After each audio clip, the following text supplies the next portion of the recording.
சென்னையில் குழந்தைகளுக்கு போலியோ சொட்டு மருந்து கொடுத்து முகாமை முதல்வர் ச. ஜோசப் விஜய் தொடங்கி வைத்தார்.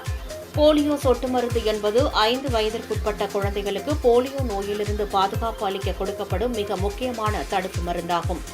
தமிழகத்தில் உள்ள அனைத்து அரசு ஆரம்ப சுகாதார நிலையங்கள், அரசு மருத்துவமனைகள், அங்கன்வாடி மையங்கள், பள்ளிகள், முக்கிய இடங்கள் என மொத்தம் 43,051 மையங்களில் இன்று போலியோ சொட்டு மருந்து முகாம்கள் நடைபெற்று வருகின்றன.